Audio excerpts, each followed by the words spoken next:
जय जिनेन्द्र। जय जिनेन्द्र। आज का लेक्चर शुरू करेंगे। जो कल हमारा जो टॉपिक चल रहा था वो था अनाभोग।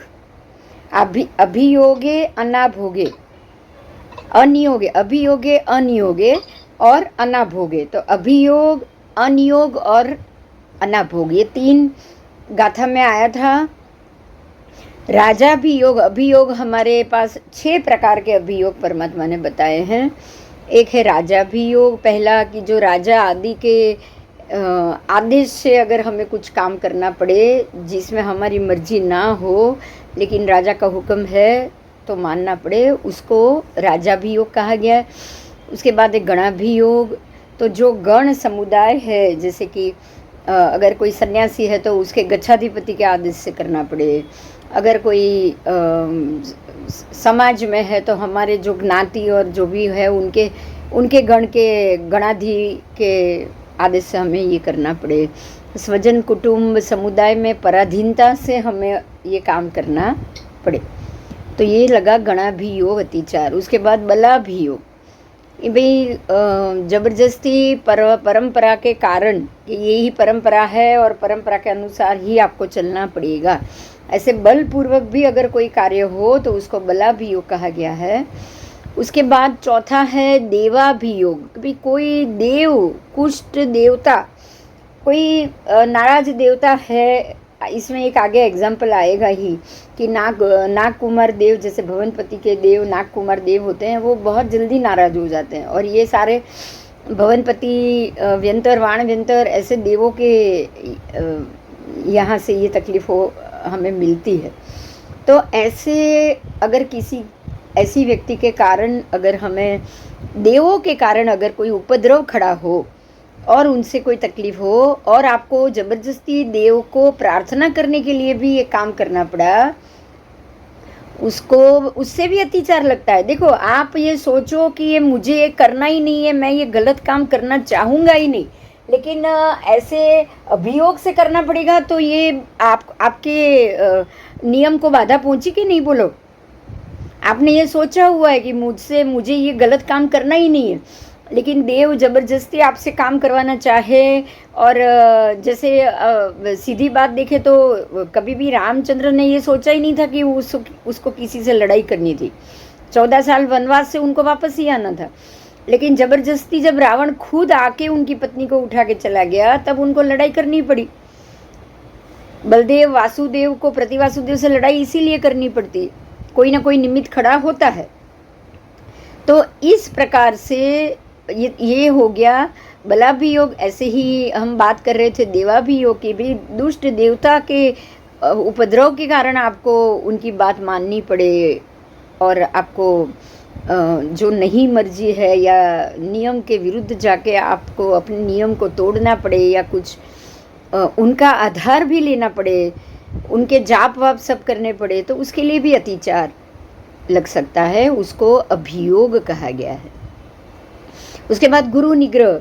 आज आप देखोगे कि बहुत सारे महात्मा हैं जिनको सत्य पे चलना होता है, जिनको सच बात को स्वीकार करना होता है, लेकिन गुरु भी योग, गुरु के आदेश है कि नहीं, हमको जैसे चल रहा है वैसे ही चलने दो, तो फिर वो मन चाहे अपना मन में मर्जी हो तब भी वो कुछ नहीं कर पाएंगे। तो ये हुआ गुरु निग्रह। माता पिता, भाई बहन और ये सब के आगे हमें बलपूर्वक कुछ भी करना पड़े, लेकिन आप उनका विरोध कर भी सकते हो। अब माता पिता भी कला सिखाने वाले हैं, भाई बहन भी कुछ न कुछ सिखाने वाले हैं, तो जिसने आपको कुछ सिखाया वो आपके गुरु हो गए, तो उनकी बात को आपको मानना पड़े। अपने से वृद्ध, वो भी गुरु तुल्य है। धर्मोपदेशक, अगर किसी धर्म के उपदेशक है तो गुरु तुल्य है। सज्जन पुरुष, वो भी गुरु तुल्य है। और इनके कारण को हमें मानना पड़ा तो उसे गुरु अभियोग कहा गया, गुरु निग्रह कहा गया है कि उनकी बात का ध्यान रख के आपको उनकी बात माननी पड़े। अब उसके बाद आ रहा है वृत्ति का कांतार। वृत्ति कांतार, तो दुष्काल के समय में या जंगल में जिस समय सर्वथा निर्भाव के अभाव में अगर आप दुष्काल के समय में हो या कहीं जंगल में हो, दुष्काल में भी ऐसा होता है, जीवन निर्वाह नहीं हो सकता, जीवन निर्वाह होना मुश्किल होता है। और जंगल में भी ऐसा होता है, आपके लिए जीवन निर्वाह जरूर मुश्किल होता है। तो ऐसे समय में नौकरी आदि के कारण, या फिर नौकरी आदि है, अगर जीवन निर्वाह में मुश्किल है तो आपको नौकरी भी करनी पड़ सकती है। या अगर आप किसी के यहाँ नौकर हो और अगर आपको उनकी बातों का जो प्रभाव है उसको आपको मानना पड़े, आपको उस कारण भी जबरदस्ती आपकी मर्जी ना हो और आपको काम करना पड़े। नौकर को तो करना ही पड़ता है। आप जंगल में हो, आपके पास कोई रास्ता नहीं है तो भी करना पड़ेगा।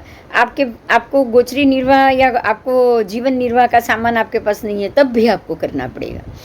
तो ये सारे कारणों से अगर आपको कोई काम करना पड़े तो उसके लिए भी अतिचार आएगा। ठीक है, तो ये सारा अभियोग हो गया, 6 प्रकार के अभियोग। अन्य उनके आग्रह से अन्य धर्म स्थानों में भी आपको जाना पड़े। देखो, यहाँ अपना धर्म छोड़ के अन्य धर्म में जाने की बात है। हम अपने धर्म को पकड़ के रख रहे हैं ताकि हमारा सम्यकत्व टिका रहे, लेकिन ये 6 आपके सामने आए, वो 6 अभियोग आए हैं कि आपको ये कारण से भी अन्य धर्म का पालन करना पड़े। और अगर आप अन्य धर्म की तरफ जाओ, लेकिन आप जो भी गए बलात्कारी गए हो ना, जबरदस्ती गए हो, ये 6 अभियोग के कारण गए हो, इसलिए उसका अतिचार होता है। आगे जाएंगे तो जो वृत्ति कांता ही चल रहा है अभी। नियोग, अब आया अनियोगे, मतलब नियोग से, नियोग के कारण, नियोग के कारण यानी कि नगर सेठ, मंत्री आदि जो भी अधिकारी हैं, वो पद, उनके पद का फर्ज निभाने के लिए उस स्थान पे आना जाना हुआ, खड़े रहना हुआ, ये सब कारण बना, तो भी दर्शनाचार में जो भी अतिचार, तो भी अतिचार लग सकता है। अगर आप कोई ऐसी पोस्ट पे हो और आपको वो पोस्ट को संभालने के लिए भी अन्य धर्म स्थान में जाना पड़े। आपको ये ऐसे ही मैं एक एग्जांपल दे रही हूँ। आज जो हमारे बड़ा प्रधान है वो है तो खुद हिंदू, लेकिन अगर वो पंजाब जाएंगे, गुरुद्वारा में जाएंगे, तो गुरुद्वारा में जो पद्धति से जाना है वो पद्धति से उनको जाना पड़ेगा कि नहीं? और वो जाएंगे, क्यों जाएंगे? क्योंकि देश के बड़ा प्रधान है। तो बड़ा प्रधान होने के कारण उनको जो भी अपने अधिकार या उसके आग्रह के कारण भी उनको वो काम करना पड़ेगा कि नहीं करना पड़ेगा? बोलो। तो यस, तो उसको अनियोग कहा गया है। तो उससे नियोग, वो जाएंगे जरूर, लेकिन जाके क्या बोलेंगे? देखो, ये हमारे लिए बहुत अच्छी बात है जानने के लिए। अगर आपको शिव मंदिर जाना पड़ा तो आपको वहां जाके शिव जी के शिवलिंग को वंदन करके आपको 9कार मंत्र बोलना है। समझ में आई बात? हाँ। कोई कारण से जाना पड़े, किसी के कहने से जाना पड़े, कोई निमित्त से जाना पड़े, तो आप जाके करोगे क्या? हाँ, आपको यहाँ अपनी मर्जी से आप नहीं आए हो, आप किसी और की मर्जी से आए हो, आप कोई और समाज के कारण आए हो। समाज के कारण भी हो सकता है। मैं मेरा खुद का भी एग्जाम्पल आपको बता सकती हूँ, क्योंकि मैंने ऐसा किया है। पंचांग और उसके मामले में आगे तक पहुंचाने के लिए हिंदू धर्म में भी यही तिथि वाला पंचांग शुरू कराने के लिए मुझे बोला गया था कि आप शिव मंदिर में 3 अमास में ये जाओ और पूजा करके ये अभिषेक और ये करके जल चढ़ाओ। तो ये हुआ। अब देवों को आज्ञा देनी है, गणिपीठक यक्षराज जी को आज्ञा देनी है और बाकी देवों से ये काम कराना है। तो संसार का काम है, मेरा खुद का तो था नहीं। संसार का काम था, शासन का काम था, जरूरी था। तो ये भी विधि की करके जाके 9कार गिना, 9कार गिन के बोला, आदेश ही दिया कि भाई खाली जैन नहीं, हिंदू पंचांग में भी ये एक वाक्यता जरूरी है कि नहीं? बोलो। हाँ, आप उनके देव हो, आप इस चीज पे ध्यान दो। ठीक है, समझ में आई बात? तो इसको अनियोग कहा गया है, इसमें कोई दोष नहीं। आप जाओ, वंदन करो, प्रार्थना करो, ये अतिचार है, ये अतिचार जरूर है। संवत्सरी प्रतिक्रमण जब भी आएगा आपको ये चीज का भी याद करके मिच्छामि दुक्कडम कह देना, या उस दिन प्रतिक्रमण करके भी कह देना। नहीं तो आप जब भी पहला चौमासी करोगे तभी भी ये चीज का प्रतिक्रमण कर लेना। समझ में आया? हाँ, तो ये जो भी अतिचार लगा हो उसका मैं प्रतिक्रमण करता हूँ। इस प्रकार दर्शनाचार के अतिचार ये हमारे ये गाथा में आया। ठीक है, ये गाथा थे, उसमें दर्शनाचार के अतिचार बताए गए हैं। आगमणे निगमणे ठाणे चंकमणे अनाभोगे में। अब आओ आगे जाएंगे। ये अनाभोग हो गया, अब अनाभोग की बात की है। ये अभियोग हो गया, अनियोग हो गया। अब अनाभोग, अनाभोग में का अर्थ होता है कि श्रावक को घर के लिए, घर चलाने के लिए दुकानों में जाना पड़ता है। उसके बाद अन्य दर्शन के उत्सव में भी जाना पड़ता है। आपको ये नहीं पता है, लेकिन एक बात पे ध्यान दो, आप काम कर रहे हो, काम करने के कारण प्रिंटिंग प्रेस का आपको काम है। अगर कोई अन्य धर्म के लोगों का भी वहाँ पे काम आया तो आपको काम करना पड़ेगा, और वो काम जाके वो कमाना है, आजीविका कमाना है, करना तो पड़ेगा कि नहीं बताओ? और जाके उनको वापस देना पड़ेगा, तो उनके भी मंदिर और सब जगह जाना पड़ेगा कि नहीं? ऐसे ही कोई फ्रूट बेच रहा है और वहाँ पे कोई उत्सव है, तो वहाँ से फ्रूट मंगाया तो उनको जाना पड़ेगा कि नहीं? बोलो, देना भी पड़ेगा ना, बेचना भी पड़ेगा ना। अगर वो सोचे कि मैं यहाँ फ्रूट नहीं दूंगा तो ये तो होने वाला नहीं है, ये बात तो संभव भी नहीं है। तो इसीलिए ऐसी अगर कोई चीज हो जाए तो उसको अनाभोग कहा जाएगा। अनाभोग में आगे में घर दुकान आदि आवश्यक स्थान पे जाना है, आप सावधानी से जाओगे, सावधानी से आओगे। सावधानी का मतलब ये हो गया कि आपको सावधान जरूर रहना है कि कहीं ऐसा ना हो कि वहाँ से कोई ऐसी बात हो जाए कि अरे यहाँ तो मैं आया, मैंने वंदन किया, मैंने ये किया, तो इससे तो बहुत अच्छे अच्छे चमत्कार हो रहे हैं, मुझे बहुत पैसे मिल रहे हैं, तो मैं अपना सारा जो भी काम है, जो भी समझ है, वो छोड़ के मैं यही देव की आराधना करने लग जाऊँ। ऐसे असावधान नहीं रहना है। कुछ भी चीज़ मिलना खोना आपके अपने नसीब के ऊपर है, इस चीज़ पे भी आपको ध्यान रखना है। होता है ऐसा कभी भी कि भाई आप यहाँ गए और ये हुआ, अगर अशुभ भी हुआ तो भी ऐसे होगा, शुभ होगा तो भी ऐसे होगा, तो ये तो सहसा होता है, सहसाकार। उसमें कोई देव देवी का कोई हाथ होता भी नहीं। उनको कोई आपको पकड़ के वहाँ खींचना इसलिए चमत्कार करेंगे, ये भी पॉसिबल नहीं। दूसरी एक बात यहाँ महत्व की बताई गई है कि उसमें गमनागमन भी करना पड़ेगा, गाड़ी लेके जाना पड़ेगा, टेम्पो लेके जाना पड़ेगा। तो गमनागमन में भी हिंसाचार तो होगा कि नहीं? हाँ, तो अब ये सारे पंचेंद्रिय जीवों की भी हिंसा हो सकती है। तो श्रावकों को उस आवश्यक प्रयोजन में भी बिना उपयोग गमनागमन नहीं करना। ठीक है? आप ये सोचो, अगर देखो उल्टा सोचो कि भाई हमारे जैन धर्म में चलेगा कि मैं ये सब काम ना करूं, यहाँ तो वो जैन धर्म है इसलिए वहाँ जैन बन के रहूं, और ये दूसरा मुस्लिम धर्म है तो यहाँ आप चाहे प्राणी मर जाए या चाहे कुछ भी हो जाए, यहाँ मैं चमड़ा बेच सकता हूँ, यहाँ मैं मांस आदि बेच सकता हूँ। ऐसा नहीं हो सकता। बात समझ में आई?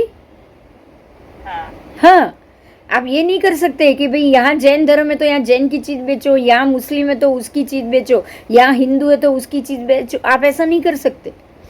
आपको वहां भी सावधानी से ही रहना है।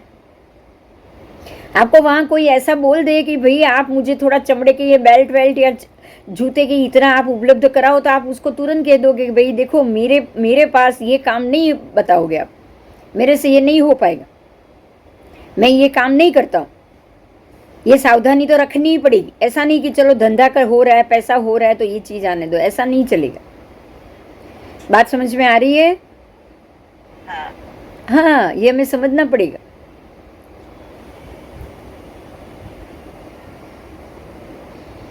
और राजा आदि के परवशता के कारण 15 मील तक जाने का नियम है। जो रोज 14 नियम लेते हैं ना श्रावक, उसकी बात कि 15 मील तक जाने का नियम है, लेकिन राजा ने आज्ञा दी और 10 मील दूर जाओ और आपको जाना पड़े, तो नियम खंडन हुआ। अब आप तो अधिकारी हो, राजा ने बोला है तो करना ही पड़ेगा, तो उसका आपको दर्शनाचार संबंधी अतिचार लगेगा, तो उसका भी आपको प्रायश्चित करना है। ठीक है, समझ में आ गया? हाँ, आपको करना पड़े करो, ना नहीं है, मगर मजबूरी से कर रहे हो ये भाव जरूर होने चाहिए। अन्य धर्म में जाना, अन्य देव के पास जाना, अन्य कामकाज में जाने के लिए भगवान मना नहीं कर रहे।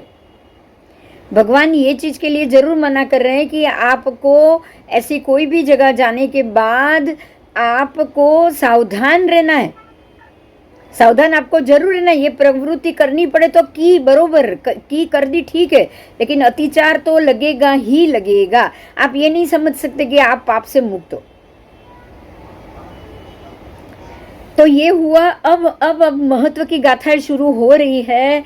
अब जो गाथा है उसमें सम्यकत्व के 5 अतिचार, अब समकित के अतिचार शुरू हो गए। अब तक तो दर्शनावर्णीय ज्ञानावर्णीय ही चला, बराबर। अब आया है सम्यक दर्शन।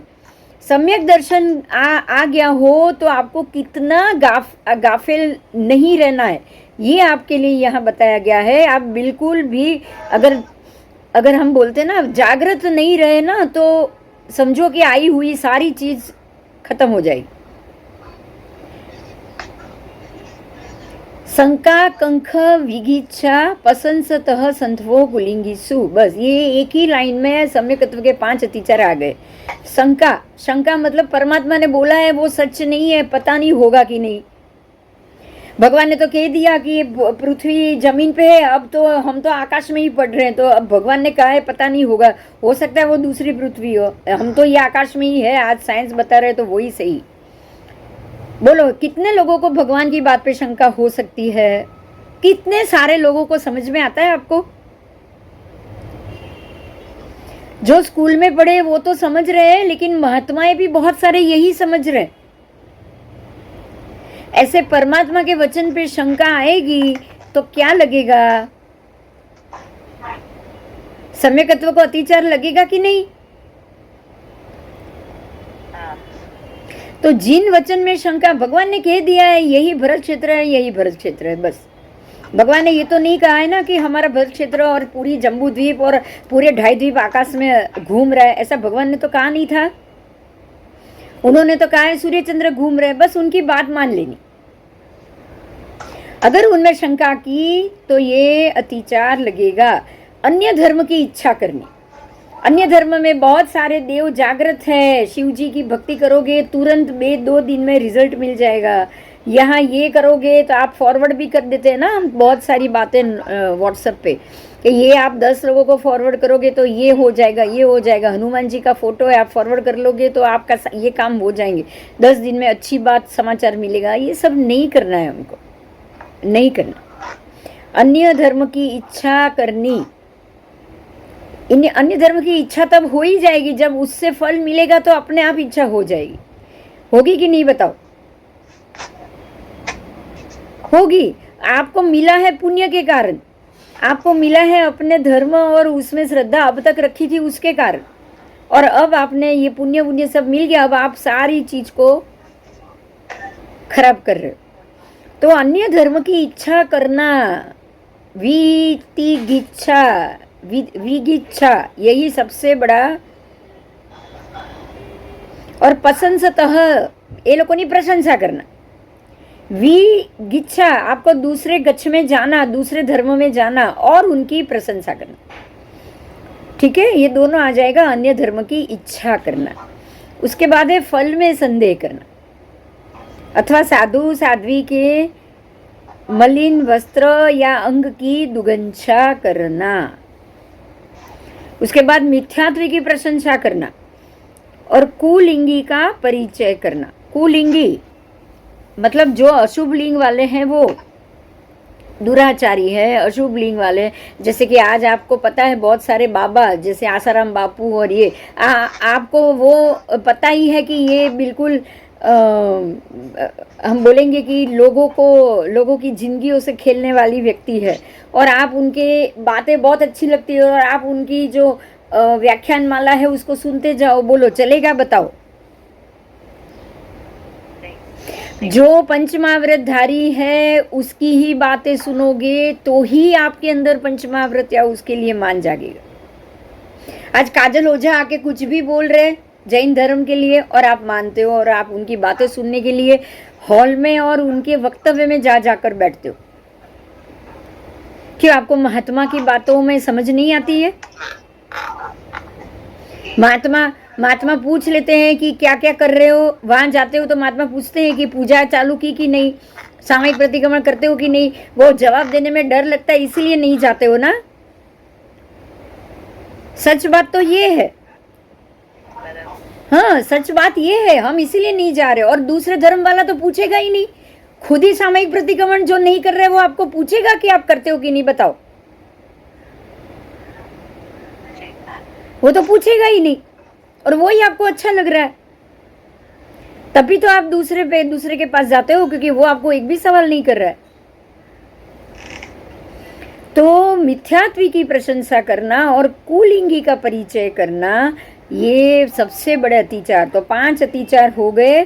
मैं रिपीट कर रही हूँ लास्ट से। कुलिंगी का परिचय, मिथ्यात्व की प्रशंसा, साधु साध्वी के मलिन वस्त्र की दुगंछा, फिर अन्य धर्म की इच्छा तथा तप और दान में फल में संदेह करना, और जिन वचन में शंका। ये पांचों के पांचों अतिचार सम्यकत्व के हैं। ये पांचों काम करने से हमारा सम्यक दर्शन पे अतिचार जरूर लगेगा। चलो आगे जाएंगे।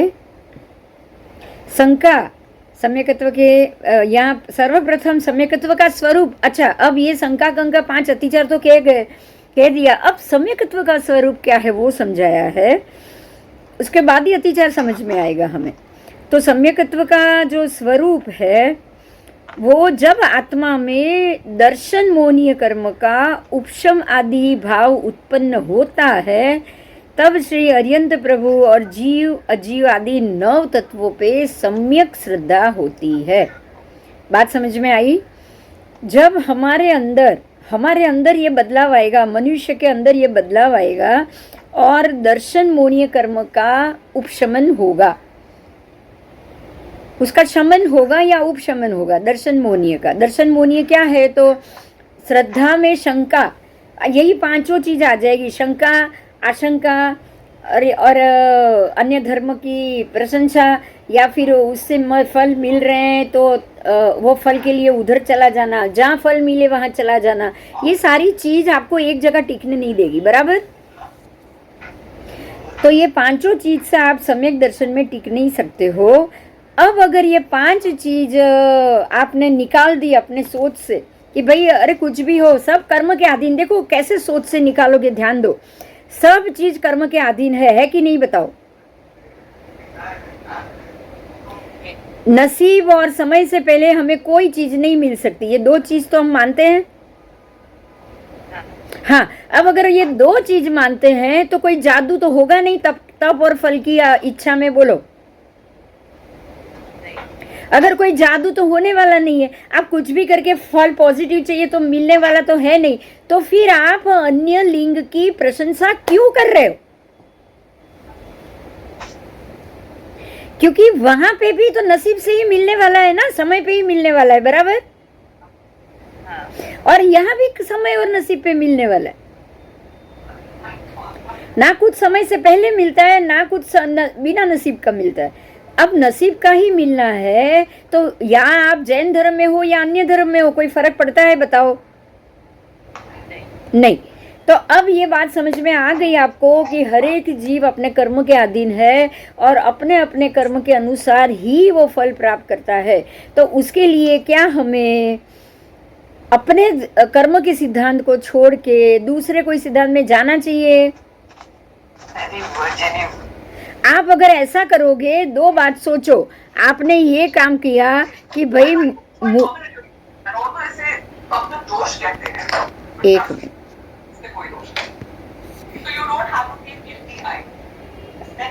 काश्मीरा स्पीकर बंद कर देना। हाँ,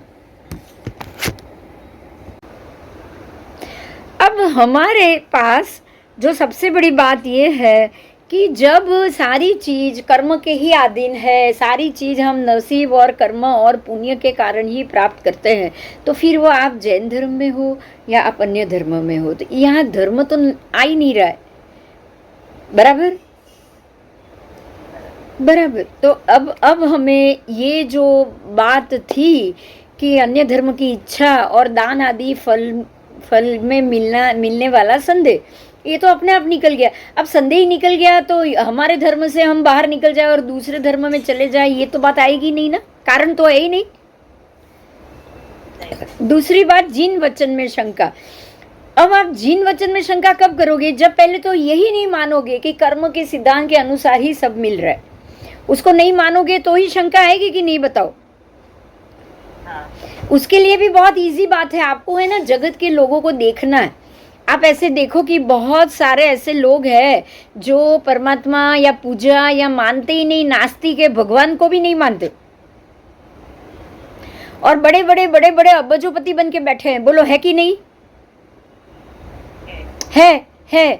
अब जिन वचन में शंका कैसे करोगे, कहाँ से आएगी? अब यहाँ ध्यान दो, अगर धर्म करोगे, पूजा करोगे, ये करोगे तो ही आपके पास पैसा, धन और सुख आएगा, ऐसा तो भगवान ने कभी कहा ही नहीं है। परमात्मा ने यही कहा है कि आप अच्छे कर्म करोगे तो ही अच्छा फल पाओगे। बराबर। तो वो लोग अच्छे कर्म करके बैठे होंगे तभी उनको अच्छा फल मिला है। अब भगवान की बात पे शंका कहां से आएगी, बताओ? परमात्मा ने ये तो कहा ही नहीं कि आप मेरी भक्ति करो या मेरी करो तो ही मैं आपको ये सुख दूंगा, ऐसा कहा है परमात्मा ने? नहीं। जिन वचन ये है कि सभी जीव अपने अपने कर्म के अधीन है और उसको अपने कर्म के अनुसार ही फल मिलता है। अब ये बात में तो शंका करने की बात ही नहीं है, क्योंकि सब अगर अपने कर्म के अधीन ही हो तो पूर्व जन्म में जो जिसने अच्छे कर्म किए हो उसको अच्छा फल मिलेगा, पूर्व जन्म में जिन्होंने बुरे फल किए हैं तो उनको अपने वो बुरे समय के कारण या बुरे समय की जो हम बोलते हैं ना कि वो समय अगर चल रहा हो, सत्ता में अगर बुरे समय की फल मिलना चल रहा हो तो स्वाभाविक ही है कि उनको वो समय तो दुख और तकलीफ आएगी कि नहीं आएगी, बोलो? तो अब हमारे लिए ये सबसे आसान हो गया कि सभी जीव अपने कर्मों के अधीन ही फल भोगते हैं। यही बात भगवान ने की और हमें ये दिखाई भी दे रही। ठीक है। तो अब जिन वचन में शंका आने की तो कोई बात ही नहीं। और बहुत सी ऐसी बातें, जैसे भगवान ने ये कहा था, ये तो बहुत बड़ी बात है, ध्यान से सुनो। भगवान ने कहा था कि खून की एक एक बूंद में असंख्य जीव है, त्रस्काय जीव भी है। पानी की एक बूंद में भी असंख्य जीव है, जो सूक्ष्म जीव भी है और त्रस जीव भी है। बोलो, कहा था कि नहीं भगवान ने? अच्छा, भगवान ने जब कहा था तभी कोई साइंस तो था नहीं, हमारी कोई लेबोरेटरी तो थी नहीं। लेकिन आज आप देखो पैथोलॉजी लेबोरेटरी में पानी की एक बूंद में त्रस हालते चालते जीव और पानी के ही कलर के सर्प भी मिलते हैं, सफेद बिल्कुल। और यहाँ तक कि खून की एक बूंद के अंदर जो जीव घूम रहे हैं उससे तो सारे रोग डिटेक्ट होते कि नहीं, बोलो? होते हैं। तो अब ये जीव है यहाँ, ये माइक्रोस्कोप से ये जीव दिख रहे हैं, तो ये जीव के ये कीटाणु के कारण ये रोग इसको हुआ है। तो भगवान की ये शंका, अब हम भगवान की इतनी सारी बातों पे हमें अच्छे से जवाब मिल रहा है कि जो साइंस कह रहा है वो तो भगवान ने पहले ही कह दिया था। वो जगदीश चंद्र बोस ने कहा कि वनस्पति में जीव है तभी जीव आया, नहीं। भगवान तो आदिनाथ दादा से उत्सर पीढ़ी अवसर पीढ़ी अनंत से भगवान कह रहे हैं कि ये सारे प्रत्येक वनस्पति का जीव है, उसमें एकेंद्रिय के जीव है, उसमें सूक्ष्म निगोद में भी जीव है, ये सारी वनस्पति तो है। तो जब हमें ये पता चलता है कि साइंटिस्ट आज बोल रहे हैं वो बात भगवान पहले से कह गए हैं, अब उनकी 1000 बात सही है, तो फिर आप दूसरी 10,000 बात को गलत क्यों मानते हो, बताओ। अब शंका आने का कारण है? नहीं, नहीं है, बिल्कुल नहीं। आपको ऐसे उसको जज करना है कि भगवान की 1000 बात सही है तो भगवान की करोड़ बात सही निकलेगी। जिसकी 1000 बात सही हो उसकी करोड़ बात सही होगी कि नहीं होगी, बताओ। होगी। तो जिन वचन में शंका, ये सोचने से निकल जाएगी। आगे जाएंगे, कुलिंगियों का परिचय। अब कुलिंगी का परिचय करोगे तो वो परिचय कभी ना कभी आपको तकलीफ में ला देगा। आपको मैं एग्जांपल ही देती हूँ कि संजय दत्त ने वहाँ दुबई के जो भी डॉन उस वक्त के थे उससे परिचय रखा था, दोस्ती रखी थी। उसको उसने अपनी गाड़ी दी थी यहाँ बम्बई में, तभी उसने वो गाड़ी में या वो सामान में उसका फ़ायदा उठा के संजय दत्त के घर पे हथियार रखवाए। बोलो, रखवाए कि नहीं रखवाए? रखवाए, रखवाए। ऐसे गुंडे के साथ परिचय होगा तो उसके काम धंधे में वो आपका उपयोग करेगा ही करेगा। कुलिंगी से भी परिचय रखोगे तो जब भी वो कुछ ऐसा काम, आज मुसलमान के मौलवी से परिचय रखो तो मौलवी को जो भी काम करना है वो आपके नाम से भी, आप उनके साथ आपकी फ़ोटो आ गई और मौलवी ने फ़ोटो लगा के ये नीचे लिख दिया कि आप भी मुसलमान धर्म का आपने मान लिया है और आप भी मांसाहार और सब खाना शुरू कर दिया है, तो लोगों को मानने में देर लगेगी क्या, बताओ? लगेगी? आपका नाम खराब होने में भी देर नहीं लगेगी, बिल्कुल नहीं लगेगी। तो यही बात है, कुलिंगी से परिचय रखोगे तो वो आपको तकलीफ ही देगा। तकलीफ कैसे देगा? तो कुलिंगी के परिचय के कारण आप धीरे धीरे अपने ही सिद्धांतों से विमुख होते जाओगे कि नहीं? वो बोल रहा है गाड़ी दे, मुसलमान है कोई आपका दोस्त और बहुत अच्छा संबंध है कि भाई मुसलमान है तो क्या है, मनुष्य तो अच्छा ही है। मैं थोड़ा आज के साइंस में मानता हूँ, मैं ऐसे दक्यानुसी में नहीं मानता हूँ। ये सोच के आप उससे परिचय रखोगे और धीरे धीरे संजय दत्त की तरह बोलेगा तेरा गाड़ी दे, मुझे काम है 2 दिन के लिए, आप दे दोगे। देनी पड़ेगी ना, दोस्ती रखी है अब तक तो। हाँ, और स्मगलिंग करके या ये करके या दारू गोला लाके या गन लाके वो कहीं भी छोड़ दे, या वो उसको कोई पकड़ने के लिए आए तो वो रास्ते पे छोड़ दे, तो नाम तो आपका ही आएगा ना, गाड़ी आपकी है तो। हाँ, तो ये सब हो सकता है, ठीक है। तो कुलिंगियों का परिचय करना, उनके साथ रहने से आप अपने धर्म से विमुख होते ही जाओगे। तो ये 5 हमें अवॉइड करना है। और अगर ये 5 में से कुछ एक आज के दिन में हो गया तो उसका अतिचार भी लग गया है, तो उसको भी हमें निकलना है। तो सम्यकत्व का स्वरूप जो का है वो जब आत्मा में दर्शन मोहनीय कर्म का उपशम होता है या खत्म होता है। दर्शन मोहनीय का मतलब है कि मुझे दृष्टि राग, दर्शन मोहनीय पता है ना, हमने दृष्टि राग किया ना। हमें दृष्टि में कोई चीज अशुभ लगे ही नहीं, हमें अब उसके प्रति इतना राग है या हम बिल्कुल मूढ़ दृष्टि है कि वो व्यक्ति खराब है तो क्या हुआ, मुझे कुछ नहीं होगा। आप क्या सोचोगे? मुझे कुछ नहीं होगा, वो मेरे साथ बुरा नहीं करेगा, वो चाहे सबके साथ बुरा करेगा लेकिन मेरे साथ नहीं बुरा करेगा, ये मेरा सबसे अच्छा बढ़िया दोस्त है। तो ये दृष्टि राग हुआ। पहले यही तो सोचो कि उसने आपसे दोस्ती क्यों रखी है, उसको कुछ काम होगा तभी रखी है ना। हाँ, बिना स्वार्थ का तो कोई आपका दोस्त भी नहीं बनेगा। तो आपको यहाँ से बचना है। तो ये हुआ दर्शन मोहनीय कर्म के ऊपर आवरण, कि वो आवरण ऐसा पड़ा है कि आपको सामने वाले व्यक्ति पे इतना राग चढ़ गया है कि वो आदमी कभी बुरा होगा या बुरा कर सकता है, ये बात आपके दिमाग में आएगी ही नहीं। और आप यही सोचोगे कि भाई मेरा तो बुरा ये व्यक्ति द्वारा कभी भी नहीं होगा। आप ये सोचकर बैठ गए हो। तो इसी को कहा है दर्शन मोहनीय। आओ अभी आगे जाएंगे। अब आपको जब दर्शन मोहनीय के ऊपर से आपके ये कर्म का पड़ल हट जाए तो आपको क्या मिलेगा? बोलो, क्या मिल सकता है? सम्यक ज्ञान तो बराबर है, वो तो है ही, सम्यक ज्ञान ही मिलेगा।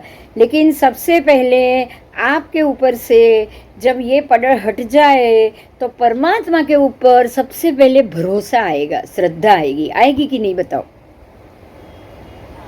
आएगी, आएगी। अब पहले इसलिए आपको हटाना क्या है? राग। राग कैसे हटाओगे? उसके लिए आप यही सोचोगे कि सभी जीव अपने अपने कर्मवश है, कोई भी व्यक्ति संसार पूरा स्वार्थ से भरा हुआ। आप सबसे पहले ये सोचोगे, बस। वो व्यक्ति के मामले में नहीं सोचोगे। संसार पूरा स्वार्थ से ही भरा हुआ है और सभी जीव यहाँ अपने अपने कर्म के अनुसार हमसे फल लेने बैठे हैं। बोलो, ये बात तो हमें बहुत बार सच लगी है कि नहीं लगी है? अब लगी है। अब अगर ये चीज लगी है तो जगत पूरा स्वार्थ से भरा हुआ है, ये बात भी सही है, ये भी सच लग गई है। सारे जीव कषाय के अंदर अपने अपने स्वार्थ के अंदर ही जी रहे हैं, ये बात भी लग गई है। सही लग गई है। तो अब अगर ये बात पे सही लग गई है, ये संसार से बाहर निकल सकते हो, ऐसा भगवान ने बताया है।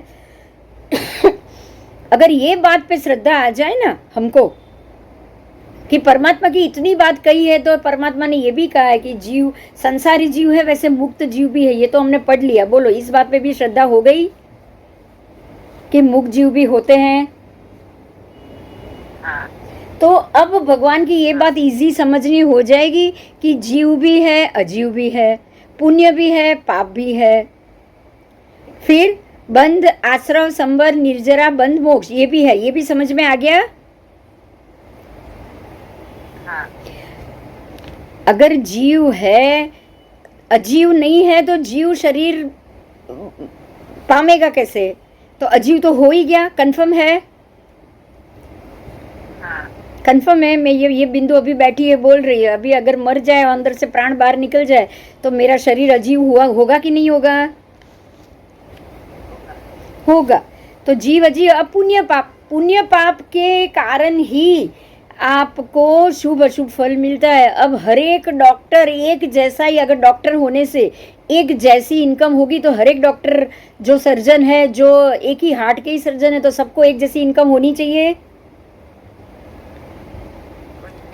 होनी चाहिए। लेकिन क्या है? नहीं है। तो ये उसके पीछे पुण्य पाप काम कर रहा है ना? हाँ। तो पुण्य होगा तो आपको हर चीज अच्छी मिलेगी, जिंदगी अच्छी कटेगी। अगर पाप होगा तो आपको दुख और तकलीफ ज्यादा मिलेगी। ये बात भी कंफर्म हो गई, बराबर? उसके बाद आ रहा है जीव अजीव पुण्य पाप, आश्रव, संवर। तो बंद, आश्रव, अरे जीव अजीव पुण्य पाप, अब आएगा आश्रव, संवर।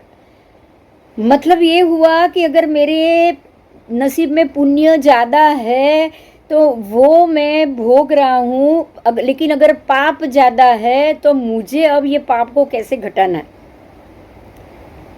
पुण्य ज़्यादा है, मैं अच्छे से भोग सकता हूँ, पाप ज़्यादा मैं भोग सकता हूँ,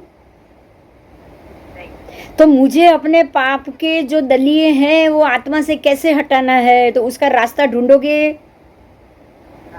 तब आश्रव आएगा कि भाई आश्रव करो। आश्रव से क्या करना है? आश्रव से आप क्या करोगे? तो जो भी बाहर से पापमयी प्रवृत्ति से जो पाप अंदर आ रहा है ना आत्मा में, उसको रोको। आप उसको रोकोगे और तो ही नया पाप आना बंद होगा, और अंदर जो पाप के दलिये पड़े हैं उसको हटाओगे तो ही आप शुद्ध हो पाओगे ना। अच्छा, दो तरीके से शुद्धि हो सकती है, या तो उसको भोग के खत्म करो, या फिर वो अंदर ही पड़ा है उसको सफाई से खत्म करो। हो सकता है कि नहीं?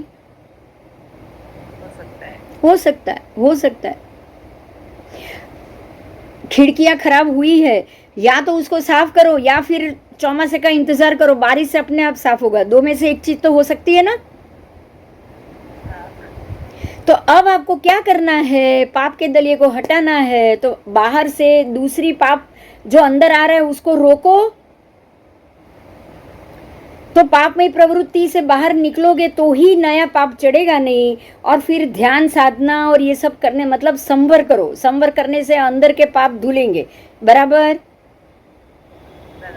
बराबर। तो अब जो बंद पड़ा वो निर्जरा का पड़ा, अब कर्म निर्जरा का बंद पड़ा। तो निर्जरा हो रही है, बंद पड़ रहा है, पुण्य बंद पड़ रहा है, और फिर मोक्ष पड़ रहा है कि नहीं। तो ये परमात्मा ने सिस्टम बताई, इसको 9 तत्व नाम दिया गया। हाँ या ना। ये जो 9 तत्व की सिस्टम है जो हमें परमात्मा ने बताई है उसके ऊपर जब विश्वास आ जाए ना, उसको कहेंगे सम्यक दर्शन। समझ में आया सम्यक दर्शन का स्वरूप क्या है? सम्यक ज्ञान, सम्यक दर्शन। जो सही समझ आपको आ जाए, जब सही, पहले तो सही ज्ञान मिल जाए, वो ज्ञान मिलने से सही समझ आ गई, तो उसको कह दिया सम्यक दर्शन। तो सम्यक दर्शन का स्वरूप क्या है? तो जो सत्य है, जो हकीकत है, जो स्थिति से जीव अपने आप को यहाँ से निकाल के मोक्ष लेकर जा सकता है, वो सत्य स्थिति को जान लेना और उस पर विश्वास कर लेना ही सम्यक दर्शन। बात समझ में आई? तो जीव अजीव जो तत्व बताए, किसने बताए?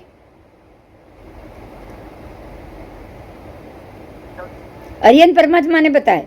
अब वो अरियन परमात्मा की ये बताई हुई बात पर मुझे पूरा और दृढ़ विश्वास है। अब किसी और की बात मुझे यहाँ से हटा नहीं सकती। आप ऐसे दृढ़ हो गए तो ये क्या हुआ? 9 तत्व की, परमात्मा की कही बातों पर सम्यक श्रद्धा हो गई। उस समय आत्मा में शुभ परिणाम उत्पन्न होंगे। जब आप ऐसा सोचोगे और उस पर अड़ग रहोगे और उस पर बिल्कुल मजबूती से रहोगे और आप यही आश्रव, संवर, बंध, निर्जरा, मोक्ष वो प्रक्रिया में रहोगे, तो आत्मा शुद्ध होता जाएगा और परिणाम भी शुभ होते जाएंगे। बराबर। तो जब ये परिणाम शुद्ध और शुभ होना शुरू हो जाए, उसी का नाम है सम्यकत्व। तो जिनके ये परिणाम शुभ हो गए, जिनकी आत्मा अंदर से शुभ और शुद्ध हो गई, उसने अपने सारे कर्मों के लिए खुद को ही दोषी मान लिया। अब उसको किसी का दोष दिख नहीं रहा है, और ना ही किसी का दोष ही नहीं है तो किसी के ऊपर गुस्सा आएगा? और मुझे अब यहाँ से सबसे तो बाहर ही निकलना है, तो अब मुझे ये दुनिया की चीजों पे राग आएगा? नहीं आएगा। तो अब ना जिसको सम्यक दर्शन हो चुका है, ना उसके अंदर राग रहा, ना उसके अंदर द्वेष रहा। बराबर। तो ये अब तो आत्मा में बहुत शुभ परिणाम आएंगे। यही तो शुभ परिणाम है कि आपने ये सोच लिया कि जो कुछ भी मैं भुगत रहा हूँ मेरे ही कर्म के कारण है, और जो कुछ भी मैं भुगत रहा हूँ उसके लिए मुझे किसी के ऊपर द्वेष नहीं है। दूसरा कि मुझे ये दुनिया में, ये जगत में, ये संसार में वापस ही नहीं आना है। मैं ये सारे सुख दुख और ये संसार को छोड़कर मैं एक जगह शांति से जाके मोक्ष में जाके बैठना चाहता हूँ। तो ना आपके अंदर राग रहा, ना आपके अंदर कोई द्वेष रहा।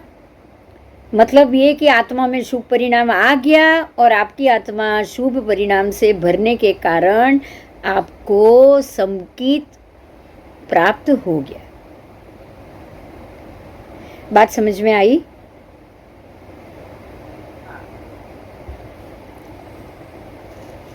इसके लिए सिद्ध पंचाशिका सूत्र, सिद्ध प्राभृत की वृत्ति, धर्म रत्न प्रकरण की वृत्ति, कर्म ग्रंथ सूत्र की वृत्ति और श्राद्ध दिनकृत्य सूत्र की वृत्ति आदि अनेक ग्रंथों की रचना कराई गई है। सिर्फ ये सम्यक दर्शन क्या है, श्रावक को कैसे मिलता है, ये जानने के लिए। महात्मा ने हम लोगों पे ऊपर कितना उपकार किया है पता है? जीव अजीव पुण्य पाप आश्रव संवर बंध मोक्ष और निर्जरा, ये जो 9 तत्व है इसमें आत्मगुण द्वारा श्रद्धा जब हो जाए तब वो आत्मा को सम्यक दर्शन प्राप्त हो जाएगा। उस आत्मगुण, जब आपका गुण, आत्मा में ये गुण आ गया, आपको सम्यक दर्शन आ गया। समझ में आया? सम्यक दर्शन कोई दूसरी वस्तु नहीं है। आत्मा के अंदर ये गुण बढ़ गया कि अरे यही 9 तत्व सही है और यही 9 तत्व के कारण ही मुझे कैसे मैं जीव हूँ, ये शरीर मेरा अलग है और बहुत पुण्य किया है तो अच्छा शरीर और अच्छा सुख मिल रहा है, बहुत पाप किया है तो मुझे बुरा शरीर और तबीयत में तकलीफ और दुर्गति मिल रही है। अब ये सबसे मुझे अच्छा पुण्य चाहिए, ना मुझे अच्छा ज़्यादा पाप चाहिए और ये सबसे मैं अपनी आत्मा को ये पुद्गल रूपी कर्मों से मुक्त कराना चाहता हूँ। बार बार ये जन्म मरण की प्रक्रिया से मुक्त होना चाहता हूँ। समझ में आ गई बात? ये गुण आत्मा में जाग गया, आपको सम्यक दर्शन हो गया। इसी गुण को सम्यकत्व कहा है। ये समकीत, क्षायिक, क्षायपशमिक, औपशमिक आदि अनेक भेद है। उसमें 3 मुख्य भेद बताए हैं। अनेक भेद का मतलब उसके स्टेज है। आपको अनेक भेद मतलब भेद के नाम नहीं आएंगे, ठीक है? मतलब पहला पगथ्य, आप जैसे एक फ्लोर बोल रहे हो कि 3 माला चढ़ना है, 3 माला चढ़ना है। समोसरण 3 माले के हैं लेकिन पगथ्य कितने? 10,000। तो 10,000 भेद हो गए उसके। हाँ, ऐसे ही सम्यक दर्शन के भी 3 माला है, क्षायिक, क्षायपशमिक, औपशमिक। सबसे पहले ऊपर पड़ा है क्षायिक, उसके बाद है क्षायपशमिक, उसके बाद है औपशमिक। औपशमिक ये 3 तो सम्यकत्व मिलेगा। उपशम समकीत मिलता है लेकिन वहां से आप गिर जाते हो। उपशम गिरने के लिए ही मिला है, इसलिए उपशम समकीत को यहाँ मुख्य रूप से सम्यक दर्शन, अच्छा सम्यक दर्शन हम नहीं मानेंगे, ठीक है? तो क्षायिक, क्षायपशमिक, औपशमिक ये 3 सम्यक दर्शन मुख्य भेद है, उसको हम जानेंगे अभी। जीव अजीव आदि 9 तत्व को जो जानता भी है और उसको मानता भी है, अगर आपने उसको मान लिया, आपके आत्मा में ये गुण आ गया, बढ़ गया, तो आपको समकत्व हो गया। ये 9 तत्व को कोई नहीं जानता। जो अगर कोई उसको नहीं जानता है और लेकिन भाव से उन तत्वों पे श्रद्धा रखता है, वो उसको जानता नहीं है, अभी उसको पता नहीं जीव क्या है, अजीव क्या है, उसकी डेफिनेशन उसको नहीं मालूम, लेकिन फिर भी वो ये सोचता है कि अब भगवान ने ये 9 तत्व दिया है तो ये 9 तत्व होगा ही होगा और मुझे परमात्मा की बात पे विश्वास है कि वो मुझे उनकी ये 9 तत्व वाली साधना मुझे मोक्ष जरूर दिलाएगी। तो आपकी ये श्रद्धा भी आपको सम्यक दर्शन दिला सकती है। अथवा सम्यक दर्शन ज्ञान और चारित्र, सम्यक दर्शन, सम्यक ज्ञान और सम्यक चारित्र, जो अध्यवसाय आत्म परिणाम उत्पन्न करे। आपको ये 3 में से कोई भी आत्म परिणाम उत्पन्न हो, 3 में से कोई भी अध्यवसाय उत्पन्न हो तो आपको सम्यकत्व हो गया, ठीक है? सम्यक ज्ञान हो गया तो भी, दर्शन हो गया तो भी, चारित्र हो गया तो भी। इसके लिए आपको क्या सोचना है? अब है ना, हमको ये बताया गया। अब तो ये तो ज्ञान की बात है कि भाई जिसको पुण्य पाप जीव अजीव सब समझ में आ जाए, जिसको समझ में ना आए वो क्या सोचेगा? श्री अरिहंत मेरे देव हैं, सुसाधु मेरे गुरु है। सुसाधु इसको नहीं भूलना है। कुसाधु भी होते ही है, मतलब कि साधु में जो अच्छे हैं वो ही मेरे गुरु है। श्री जिनेश्वर भगवंत का धर्म, अब जो जैन धर्म, जो जैनायुग धर्म है, जो मोक्ष दिलाने वाला धर्म है, वो ही मेरा धर्म, वो ही मुझे प्रमाण। इस प्रकार आत्मा का शुभ परिणाम आपके आत्मा के अंदर यही सोच पड़े ही रहेगी तो ही श्री तीर्थंकर परमात्मा ने इसको सम्यक दर्शन कहा है। अरिहंत परमात्मा ने सर्ववीरती देशवीरती दो धर्म कहा, बराबर बराबर। श्रावक करेगा तो देशवीरती से करेगा और साधु करेंगे तो सर्ववीरती से करेंगे। ये दोनों मूल सम्यक धर्म का मूल, ये जो दो धर्म है सर्ववीरती देशवीरती, ये मूल ही सम्यकत्व है। अगर ये दो नहीं है तो सम्यकत्व नहीं है। समझ में आया? अगर आप श्रावक धर्म में ही नहीं हो, श्रावक होने के बावजूद, तो आप में सम्यक दर्शन आएगा ही नहीं, है भी नहीं और आएगा भी नहीं। और अगर साधु धर्म का भी नहीं पालन कर रहे हो, साधु तो बने हो लेकिन पंच महाव्रत पालन ही नहीं कर रहे हो, तो भी नहीं आएगा। मन वचन और काया से योग करना नहीं और कराना नहीं।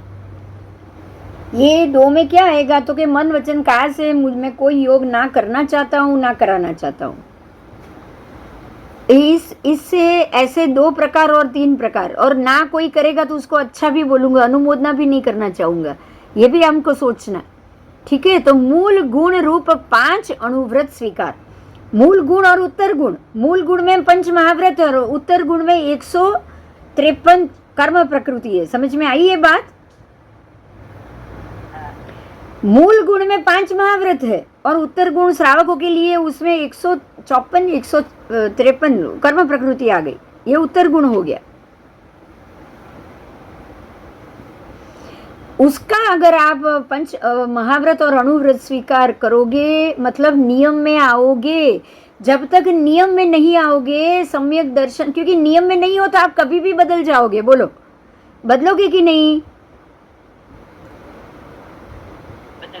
बदल जाएंगे। नियम लिया है तो ही अड़ग रह पाओगे। आपने अगर ये नियम लिया है कि मैं, जैसे हमने कल बहुत सारी बातें की थी वो वंगचूल और उन लोगों को, कि भाई उसको मदिरा तो पीना है, तो गुरुदेव ने कहा तेरी गांठ मार, गांठ जब तक खुले नहीं, जिस दिन नहीं खुली उस दिन नहीं पिएगा। तो उसके नियम में पहले गांठ खोलना आ गया। मदिरा पीना एक जुनून था, उसकी जगह अब गांठ खोलना जुनून हो गया। हो गया। आप ऐसे ही अगर नियम ले रहे हो कि आज अगर मैं मंदिर नहीं जा पाई तो कल मैं घी नहीं खाऊंगी, तो मंदिर जाना जुनून हो जाएगा। आपको मंदिर जाना ही जुनून हो जाएगा कि अगर कल मैं घी नहीं खाऊंगी, कुछ भी चीज खा लिया तो दोष लग जाएगा, तो उससे तो अच्छा है कि मैं रोज मंदिर चली ही जाऊं। तो नियम से आप बिल्कुल अड़ग रह सकते हो। नियम आपको अपनी क्रियाओं में एकदम अड़ग करके रखता है। यही कारण है कि नियम से हमें कभी भी चूकना नहीं चाहिए। समझ में आया? नियम को ही अगर हम पकड़ के रखेंगे तो ही हमारा सम्यक दर्शन टिक सकता है। जो व्यक्ति नियमित नहीं है या नियम में नहीं रहना चाहती, वो अपनी बात से कभी भी पलट सकती है। आप ये चीज़ ध्यान में रखोगे। हम अपनी बात पे अड़ग रहे, यही नियम है। नियम का मतलब आपने जो सोचा है, आपने जो समझा है, उस चीज़ पे आप अड़ग रहो, वही हो गया नियम। आओ आगे जाएंगे। अब यहाँ ध्यान दो, उत्तर गुण, मूल गुण उत्तर गुण, खाली 2 भेद आए। 12 व्रतधारी श्रावक को समझिए आप, बहुत इंपॉर्टेंट ये हमारे लिए। अगर हमने 12 व्रत धारण कर लिए तो 12 व्रतधारी श्रावक के आश्रित सम्यकत्व, मतलब हमारे पास अगर सम्यकत्व के मूल 12 व्रत के कितने भेद होते पता है? आपका दिमाग नहीं काम करेगा। 13 अब्ज, कितने? 13 अब्ज 84 करोड़ 12,87,202 भेद। बोलो, लगभग 14 अब्ज जितना। इतने भेद केवल सम्यकत्व का, ये इतने टोटल हमारे 12 व्रत के भेद हुए। ये किसके भेद हुए? श्रावक के 12 व्रत के भेद हुए। उसमें केवल सम्यकत्व ही प्रथम भेद है। आपके ये 13 अबज, लगभग 14 अबज जो भेद आएंगे, उसमें सबसे पहला भेद कौन सा? सम्यक्त्व। अब सोचो कि सम्यक्त्व का महत्व कितना है।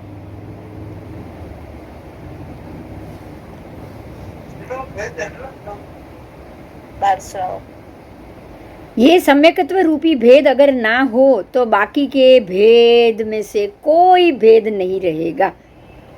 समझ में आया? ये जो 12 व्रत के टोटल 13 अबज 14 अबज जितने जो भी भेद आए ना, वो सारे भेद का मूल है सम्यक्त्व। अगर सम्यक्त्व ही नहीं है तो 12 व्रत ही नहीं है ना, तो 12 व्रत ही नहीं है, सम्यक्त्व ही नहीं है, तो एक भी भेद है नहीं। इसीलिए सम्यक्त्व सबसे महत्व का है।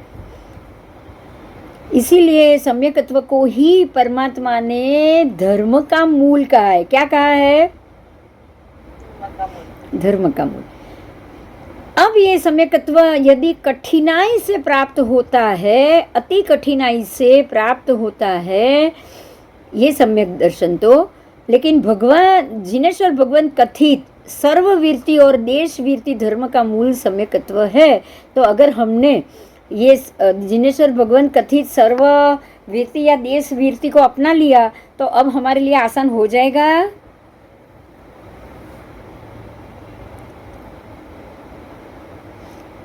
धर्मरूपी नगर में प्रवेश करने का द्वार सम्यक है, समकित है, और उसकी नींव समकित है।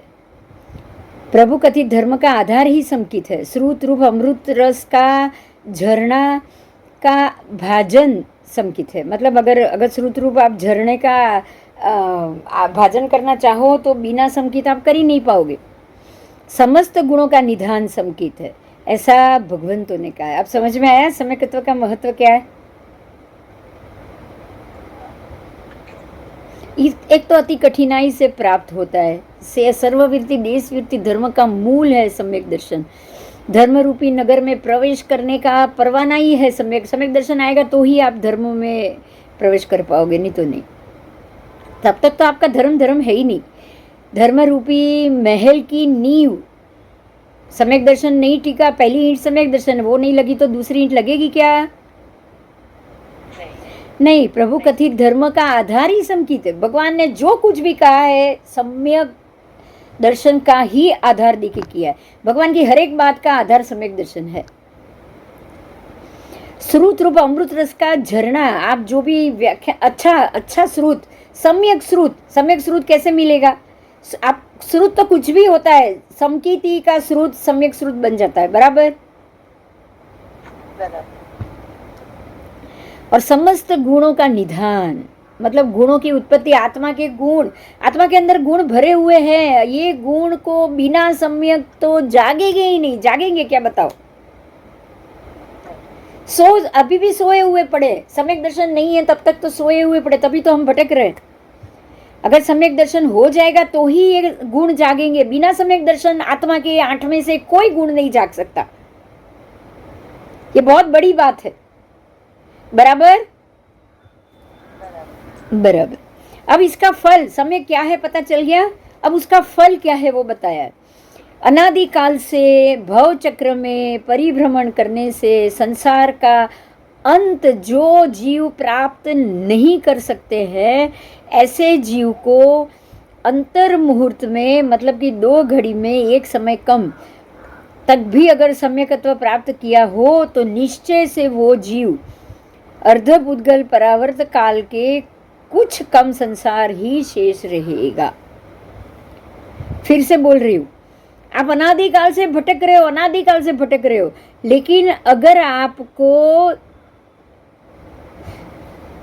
एक अंतर मुहूर्त तक सम्यक दर्शन रह गया ना, टिक गया ना, नहीं, भगवान कहे वो ही सच है, मुझे और किसी की बात नहीं सुननी, मुझे मोक्ष चाहिए ही चाहिए।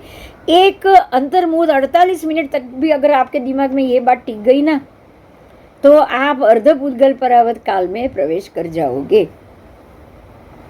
देखो ये बात पहले भी आई है, याद है? हाँ। आप पुद्गल परावर्त काल तक तो हम घूमते ही रहे, बहुत अनंत भव किए होंगे, लेकिन जब भी सम्यक दर्शन आएगा आप अर्धपुद्गल परावर्त काल में प्रवेश करोगे। अव्यवहार राशि से व्यवहार राशि में तो कब के आ गए, लेकिन अब चरमावर्त काल में कब आओगे? जब सम्यक दर्शन आए। सम्यक दर्शन आया, अभी अर्धपुद्गल परावर्त काल बाकी।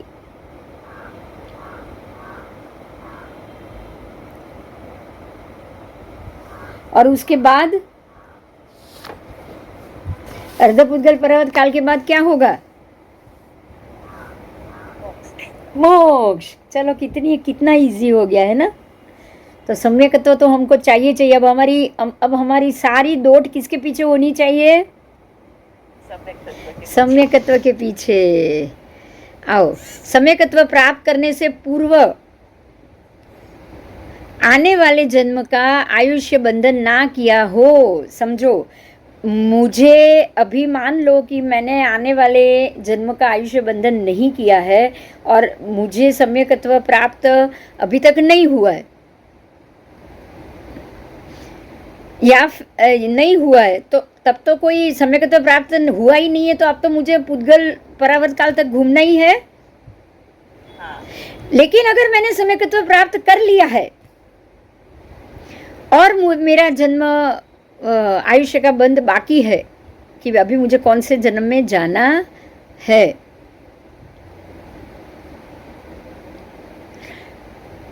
प्राप्त किए संकित का वमन न किया हो। मुझे संकित तो आ गया लेकिन मैंने उसका वमन नहीं किया, मेरे अंदर अभी भी संकित है, और मैंने आयुष्य का बंधन नहीं किया है, तो वो जीव अवश्य ही देव लोक में जाएगा। समझ में आया? सम्यक दर्शन आ गया है और मुझे अब आयुष्य का बंध मुझे नहीं पड़ा है, तो सम्यक दर्शन के कारण मैं कहाँ जाऊंगा? देवलोक में। समझ में आ गई बात? अगर आयुष्य का बंधन नहीं किया है तो जिस धर्मानुष्ठान को कर सकता है वो धर्मानुष्ठान करो। ये हमारे लिए है। आप जो धर्मानुष्ठान कर सकते हो वो धर्मानुष्ठान करो, जो धर्मानुष्ठान नहीं कर सकते हो उस पे श्रद्धा रखो। आपसे अगर कुछ नहीं हो रहा है, मेरे से चौवियार नहीं हो रहा है, मेरे से रात को तीवियार चौवियार ही नहीं हो रहा है, तीवियार भी नहीं हो रहा है, पर मुझे उस पर श्रद्धा तो होनी चाहिए। अफसोस होना चाहिए ना कि ये मेरे से नहीं हो रहा है। मुझे ये करना चाहिए, ऐसा तो मन होना चाहिए कि नहीं? तो मुझे उस पर श्रद्धा रखनी है कि ये मेरे से आज नहीं हो रहा है, भगवान माफ कर, मुझे अगले जन्म में ये चीज जरूर देना, मुझे ये जन्म में भी ये शक्ति देना कि मैं ये कर पाऊं। बराबर? तो ऐसा अनुष्ठान करने से वो असमर्थ है, वो कोई तपवप या उपधान या ऐसे अनुष्ठान नहीं कर पाता है, लेकिन जब वो ये अनुष्ठान पे तो उसको श्रद्धा होनी ही चाहिए। जब वो उस पर पूर्ण श्रद्धा रखेगा तो ऐसे पुण्यात्मा भी अजरामर मोक्ष पद प्राप्त करता है। तो अनुमोदना हो गई? हो नहीं रहा है, लेकिन मैं अनुमोदना तो कर रही हूँ ना उसकी। हाँ। तो अनुमोदना करने से भी वो आपको मोक्ष का फल दे देगा। तो ये संकित पर दृढ़ता रखने वाले जय विजय राजा की अद्भुत कथा है। अब सम्यक दर्शन क्या है? ये जय विजय राजा को सम्यक दर्शन आया, वो टिकने के लिए उनको क्या क्या तकलीफें पड़ी, उसकी पूरी कहानी। और ये कहानी हम इसलिए पढ़ेंगे ताकि हमें भी ये कभी ऐसा हो कि भाई सम्यक दर्शन में क्या क्या परीक्षाएं हो सकती है, जानना है कि नहीं? हाँ। सम्यक दर्शन में हमारी क्या क्या कसौटी हो सकती है वो जानना चाहिए ना। ऐसा मौका है तो अगर हमको पता है ये बात, हम अपने मति ज्ञान में लेके जाए, तो जब भी हमें ये मौका मिले तो हमें अपने मन में पहले से ये ठान लिया है कि ऐसी बात आएगी तो हमें भी इस तरह से ही बिहेव करना है। तो ये नियम में आप कब आओगे? जब उसको जानोगे तब। बराबर? बराबर। चलो आओ, अब हम ये कहानी को जानेंगे क्योंकि ये कहानी बहुत महत्व की है। तो इस पे हम पूरा ध्यान देंगे। आओ, एक नंदीपुर नामक एक गांव था, ये भी भरत क्षेत्र की ही बात है, ये कोई महाविद्य क्षेत्र या 500 धनुष की काया वाले की बात नहीं है, ये भरत क्षेत्र की बात है। जैसे जहाँ पे हम लोग हैं वैसे हम लोगों के जैसे ही ये दो व्यक्ति है उसकी बात है। नंदीपुर गांव है, धर्म नाम के वहाँ पे राजा रहते थे। तो उनकी मुख्य पटरानी, 3 पटरानी थी उनको। अब 3 पटरानी में मुख्य पटरानी का नाम था श्रीकांता, श्रीकांता, श्री दत्ता और श्रीमती, ऐसी 3 उनकी मुख्य पटरानी थी। શું થયું?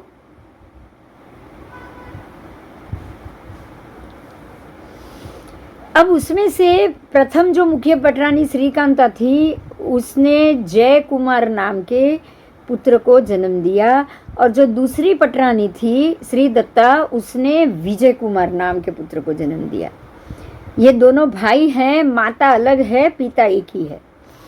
अब ये दोनों पुत्र उच्च गुणों के साथ पूर्व जन्म से आए हुए सम्यकत्व को, ध्यान दीजिएगा, बालपन से प्रकट हुआ था। मतलब ये दोनों समकिती थे, पूर्व जन्म से सम्यकत्व साथ लेकर आए थे।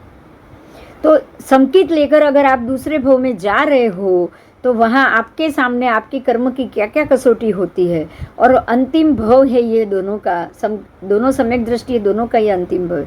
अंतिम भव में उनको क्या साधना हुई और कैसे उन्होंने अपने सम्यकत्व को टिका के रखा है, इसके लिए हम ये कहानी जरूर जानेंगे। अब पंडित पुरुष आए हैं, पंडित पुरुषों ने ये सारी चीज़ें आकर बताई कि भाई आपके ये 2 पुत्र तो समकिती है और सम्यकत्व के साथ जन्मे। ये दोनों की माता खुश हुई, लेकिन जो तीसरी रानी थी ना उसको बहुत क्रोध आया, उसको ये बच्चे, दोनों बच्चे पे द्वेष आया। ऐसा होता है कि नहीं? हाँ, होता है।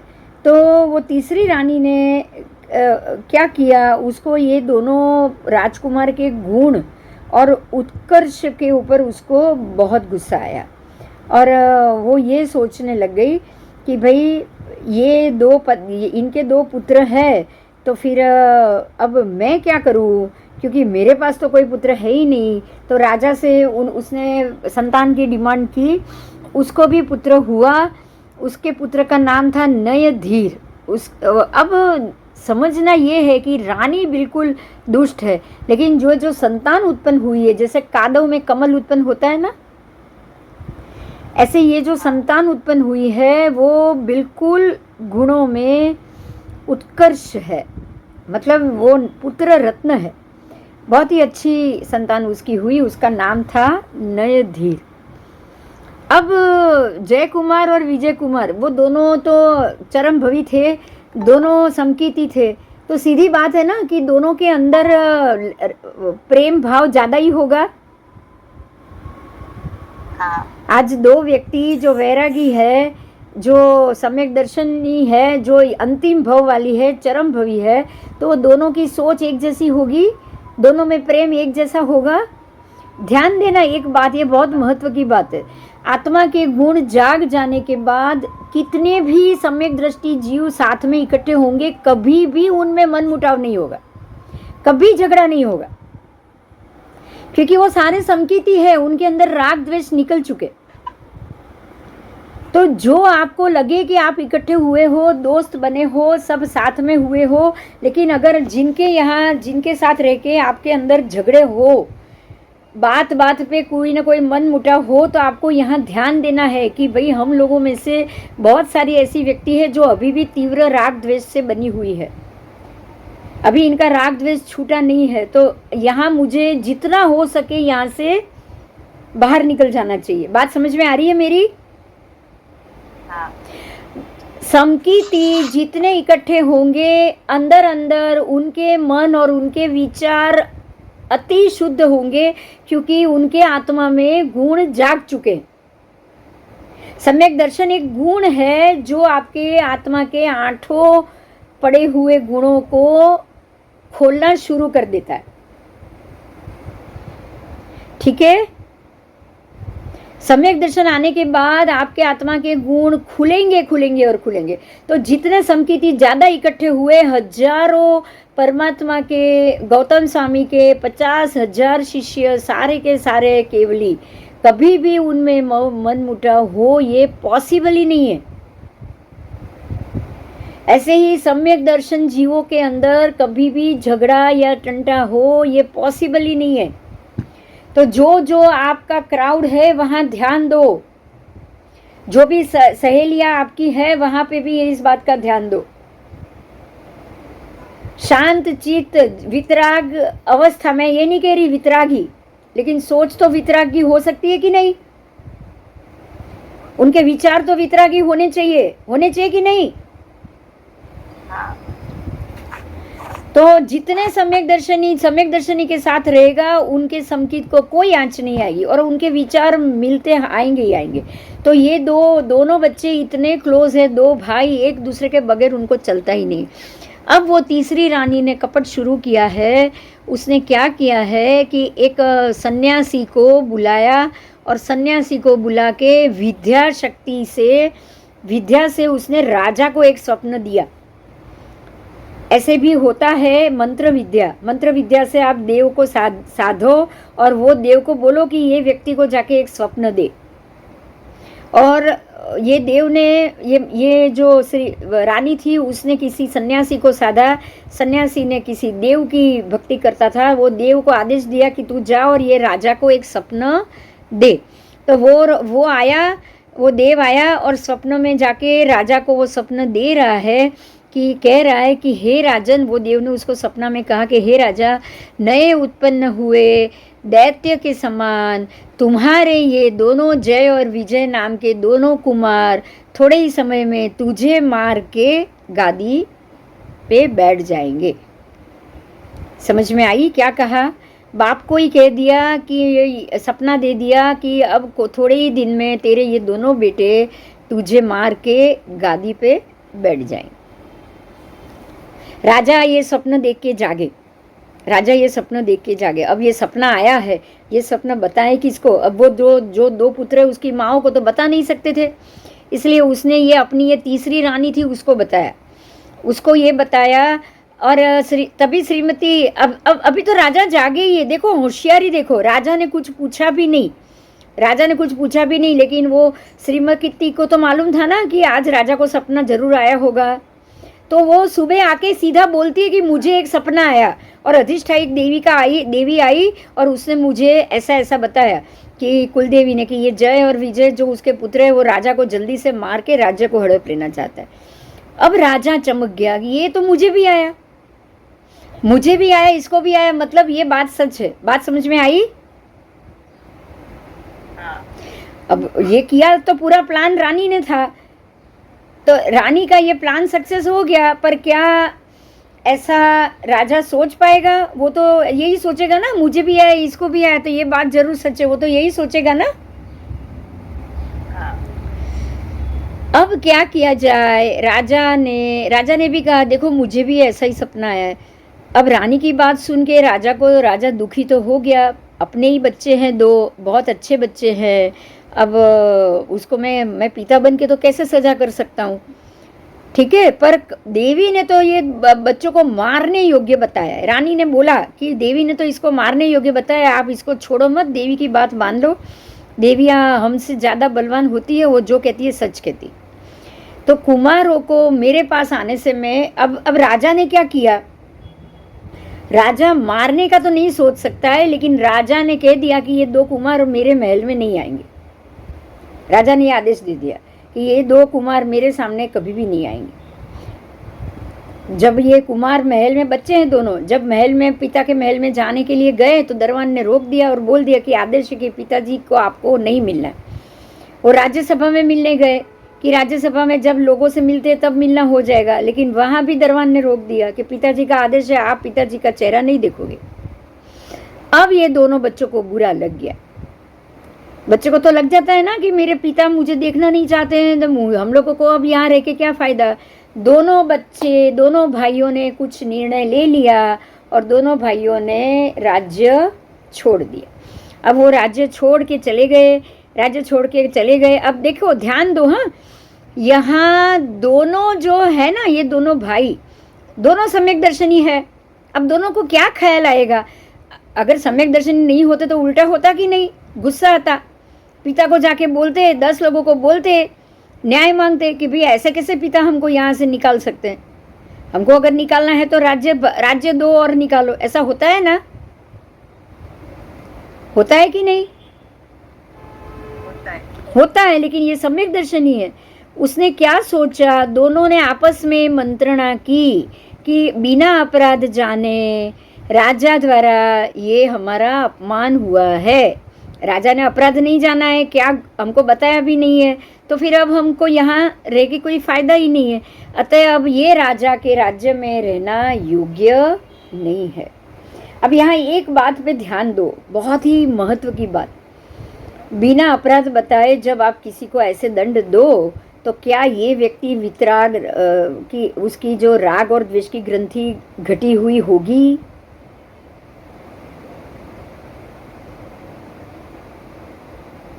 बोलो। नहीं होगी ना? नहीं। उसमें तीव्र राग तीव्र द्वेष होगा ही, तभी अपने ही बच्चों को वो निकाल रहा है। बराबर। तो ऐसी व्यक्ति या ऐसे राज्य में सम्यक दृष्टि कभी नहीं रुकेगा, वो वहां छोड़ के चला जाएगा। क्योंकि सम्यक दृष्टि को झगड़ा नहीं चाहिए। हमको यहाँ यही देखेंगे कि एक सम्यक दृष्टि जीव को कैसे सोचना होता है। आपको कोई झगड़ा नहीं करना है, आपको वो जगह छोड़ दो। जगह नहीं छोड़ सकते, शांत रहो। छोड़ना, ये तो दोनों राजकुमार थे, वो छोड़ के चले गए क्योंकि पिता का राज्य है, पिता का महल है, पिता को हमको हमारी तरफ देखना भी नहीं है, तो हम यहाँ क्यों रहे, हम निकल जाएंगे। वो दोनों छोड़ के निकल गए। ठीक है। अब जो मनुष्य दूसरों की अवज्ञा द्वारा दुख से जलता हुआ भी जीता है, उसका जीना योग्य है ही नहीं। दुख से या क्रोध से जो भी जिएगा उसका जीना नहीं है। इसीलिए सम्यक दृष्टि यही सोचेगा कि हमें कोई भी किसी के क्रोध का भोग बनने की आवश्यकता नहीं है। भगवान भी ऐसा ही करते थे, वो जगह ही छोड़ देते थे। जिस नगर में गए कुछ भी उपद्रव हुआ, भगवान तुरंत छोड़ देते थे।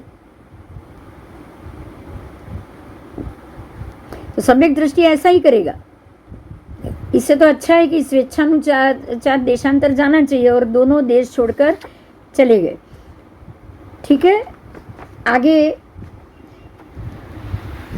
बिल्कुल यहाँ 2 एग्जाम्पल दिया है, सत्पुरुष, सिंह और हाथी। ये हमें जानने के लिए बराबर है। सत्पुरुष, सिंह और हाथी, ये 3 कभी भी पराधीनता नहीं स्वीकार। सत्पुरुष तो पता था, लेकिन सिंह भी मालूम था, सिंह कभी भी भूखा रहेगा लेकिन घास नहीं खाएगा। बराबर। सत्पुरुष भी नहीं रुकेंगे, उनको रुकने का कोई प्रयोजन नहीं है। उनको किसी से, सत्पुरुष का मतलब सम्यक दृष्टि, उनको वहाँ से कोई स्वार्थ है ही नहीं, कोई फल चाहिए ही नहीं, उनको टंटा झगड़ा चाहिए नहीं, तो वो वहाँ वो रुकेंगे ही नहीं।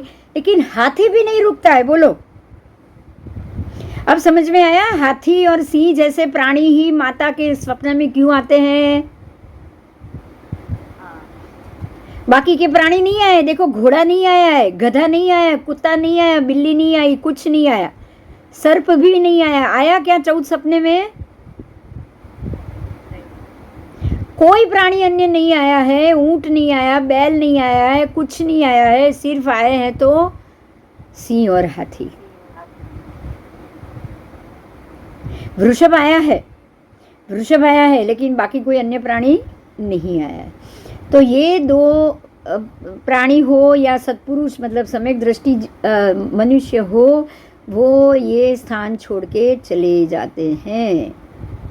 ठीक है। आओ आगे। अब ये दोनों राजकुमार युक्ति पूर्वक 3 श्लोक उन्होंने लिखे। उन्होंने क्या किया? अब जाने से पहले चिट्ठी लिखते हैं ना, जो घर छोड़ के जाते हैं, वो जो आदमी घर छोड़ के जाएगा वो एक चिट्ठी लिख के जाएगा। बराबर। ये दोनों राजकुमार एक 3 श्लोक लिख कर गए। उस श्लोक का अर्थ था कि मैं समस्त पदार्थों को बराबर रखता हूँ, इस प्रकार तू अभिमान करता है तो वो बेकार ही है। क्योंकि तराजू कभी भी समस्त पदार्थ को बराबर रख पाता है? बोलो, नहीं रख पाता। ठीक है। पहले वो सामान रखेगा, फिर वजन रखेगा, तो वजन रखेगा तो वजन बढ़ाएगा या सामान बढ़ाएगा, होता ना ऐसा। तो मैं सभी को समान न्याय देता हूँ, ऐसा तेरा जो अभिमान है वो गलत है। वो राजा को लिखते हैं कि तू ऐसा समझ रहा है कि मैं सबको समान न्याय देता हूँ, ये तेरा अभिमान है और तू गलत है। आप जिसको उत्तम गुण वाला जानते हो, उन पुत्रों को नीच समझकर आपने अपमान किया। समझ में आया? आपने हम लोगों का अपमान किया, हम उत्तम गुण वाले, आपने हमको नीच समझ लिया है और गुणी पुत्रों को ऐसी दशा में आपने डाल दिया है। पिता ने तो बिना कारण ही डाला ना। और इसमें डालने वाली जो रानी है वो भी प्रपंची है, प्राणी के समान है, फिर भी आप उसको हृदय में स्थान दे रहे हो। मतलब आपने ऐसी रानी को हृदय में स्थान दिया ना कि जिसने दूसरे के पुत्रों को राज्य से बाहर निकलवाया। तो आप प्रपंची हो, आपने अच्छे बुरे का विचार नहीं किया है, अन्य तुम्हारे ऐसे ही न्याय होते हैं, तो ये ऐसा न्याय आपने किया है, तो इसलिए हम आज ये आपका देश छोड़कर जा रहे हैं। ठीक है? ऐसा उन्होंने लेटर लिख दिया और वो वहाँ से बाहर निकल गए। बाहर निकलने के बाद सिंह के समान ये दोनों बच्चे, जो सिंह के बच्चे कहे जाएंगे, ये दोनों बिल्कुल नगर से बाहर निकलने के बाद निर्भय होके जा रहे हैं। दोनों निर्भय होके जा रहे हैं। अब ये दोनों राजकुमार थोड़े आगे जाने के बाद थक गए हैं, चलते चलते थक गए हैं। दोनों बच्चे ही हैं। थकान दूर करने के लिए वो एक वृक्ष के नीचे सो गए। अब वृक्ष के नीचे सो जाने के बाद एक सो गया है, एक जाग रहा है। तो जो बड़ा भाई था जय कुमार, वो जाग रहा है और छोटे भाई विजय कुमार को उसने सुला दिया। जय बड़ा है, विजय छोटा है। तो बड़ा जागा, छोटे को उसने सुला दिया। अब यहाँ पे वो जो वृक्ष के नीचे वो निवास सो गए थे, एक सो गया था, एक जाग रहा था, वो वृक्ष के ऊपर एक यक्षिणी का वास था। यक्षिणी होते हैं ना, ऐसे यक्षिणी का वहाँ पे एक वास था। वो यक्षिणी ने दो बच्चों को देखा। अब यक्षिणी को उसने अपने यक्ष को कहा कि हे नाथ, आप ये वड के नीचे ये जो दो कुमार है वो दोनों हमारे अतिथि है, हमारे वृक्ष के नीचे आके सोए हैं तो हमारे अतिथि हो गए, तो ये हमारे अतिथि रूप बन के आए हैं, इनका आप विशाल सत्कार करो। तो यक्षिणी ने ऐसा कहा कि ये दोनों का आपको सत्कार करना चाहिए, तो इनका आप सत्कार करो। सत्कार कैसे करेंगे? यक्ष, तो यक्ष के पास तो मंत्र बहुत होते हैं, तो उन्होंने इनका 3 दिव्य वस्तुओं को अर्पण किया। देखो ये नसीब की बात, पुण्यात्मा थे तो जो वृक्ष के नीचे जाके सोए, जैसे ही वहाँ से नगर से निकले और पहले ही पड़ाव में ही उनको 3 दिव्य वस्तुएं मिल गई, यक्ष द्वारा मिल गई है। क्या मिला है? तो यक्ष ने उनको क्या दिया? 3 दिव्य वस्तु दी। उसमें प्रथम वस्तु सिद्ध रूप महामंत्र, सिद्ध करने वाला महामंत्र दे दिया। जो व्यक्ति शुद्ध होके इस महामंत्र का पाठ करके 7 बार स्मरण करेगा, वो 7वें दिन अवश्य विशाल साम्राज्य, बहुत बड़ा राज्य को प्राप्त करेगा। समझ में आया? एक ऐसा एक महामंत्र दिया। और दूसरी वस्तु थी महामणि, दूसरी एक महामणि दी। वो महामणि इतनी प्रभावशाली थी कि आप अगर उसे ये प्रार्थना करो कि जिस समय जैसी आकृति बनाना चाहे वैसी आकृति उनकी बन सकती थी। मतलब अगर वो वामन बनना चाहे तो वामन बन सकते थे, वो बड़े बनना चाहे विशाल तो बड़े बन सकते थे। तीसरी उन्होंने क्या दिया? महा औषधि दी, जो अनेक दोषों को नाश करने वाली थी। और ये जो महा औषधि जिसके पास है, उनको शस्त्र नहीं लगता, ना वो आग से जल पाएंगे, और सिंह, हाथी, सर्प कोई उपद्रव उनको छू नहीं पाएगा। भूत पिशाच आदि दोषों का भी वो महा औषधि नाश करेगा। देखो, इनको ये 3 शक्तियाँ मिली। एक बात मैं आपको बताना चाहूँगी, आपको लगेगा या क्या ऐसी शक्ति वक्ति होती है या कोई ऐसी बात है? एक बात पे ध्यान दो कि ये लब्धियां होती है और लब्धि ऐसे उत्तम पुरुष को ही मिलती है। आपको ये पता होगा गौतम स्वामी जी लब्धि निदान थे, उनको 28 प्रकार की लब्धि प्राप्त थी। हाँ या ना? हाँ, उसमें ये सारी लब्धियां आ जाती। अब उनको ऐसी भी लब्धि प्राप्त थी, अंगूठा खीर में रखा और खीर घटी नहीं, हम जानते हैं। उनको ऐसी लब्धि प्राप्त थी, सूर्य का किरण पकड़ के वो पूरा अष्टापद पर्वत चढ़ गए। बराबर? तो ऐसे ही ये यक्ष 28 प्रकार की लब्धियां तो बहुत होती है, और ये लब्धि मंत्र के अधीन होती है, देवों के अधीन होती है, ये हम लोगों के पास नहीं होती। तो ये लब्धियां देव हमें ही देंगे, जिनका अच्छा मन किया वो हमको दे देंगे। तो यक्ष यक्षिणी ने 3 ऐसी सिद्धियां ये दोनों राजकुमार को दी। ठीक है, तो ये 3 दिव्य वस्तु प्राप्त करके जय कुमार, जाग कौन रहा था? जय कुमार। तो वो जय कुमार को ये तीनों चीज मिली, वो बहुत आनंदित हुआ, और वो महा औषधि के प्रभाव से अब हमें कोई उपद्रव नहीं होगा, तो कोई भी खुशी होगा ना, ऐसा निश्चय करके निर्भयता से वो वापस फिर सुख पूर्वक सो गया।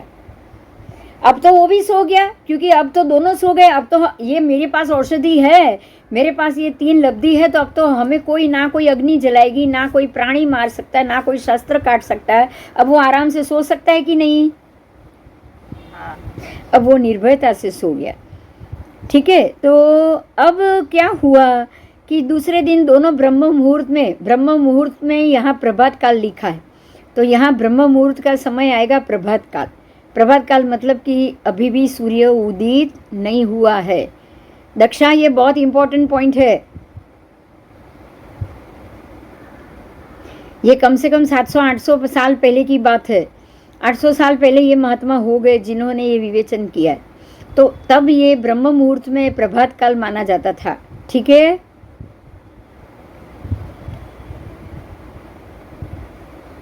आओ। સવારે 4 વાગે નહીં, સવાર 4 વાગે નહીં આવે, પ્રભાત આવશે। એટલે પો ફાટે, પ્રભાતનો મતલબ શું?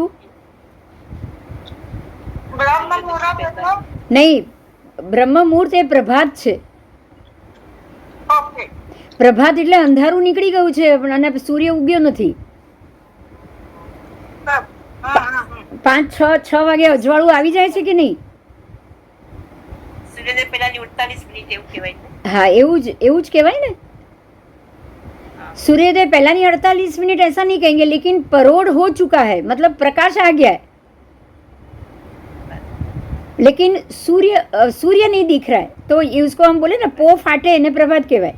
पो फाटे એટલે શું? તો કે અંધારું નીકળી ગયું। તમે જોશો ને તો તમને 5 વાગે દેખાશે। જુઓ પરોઢ, સવારે 5 થી 6 ની વચ્ચે પરોઢ દેખાશે।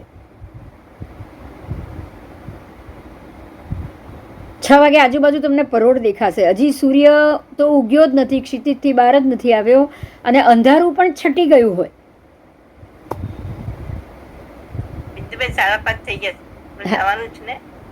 હા હા, પણ હજી ફોન નથી આવ્યો, હજી થોડીક વાર 10 મિનિટ લઈ લઉં છું।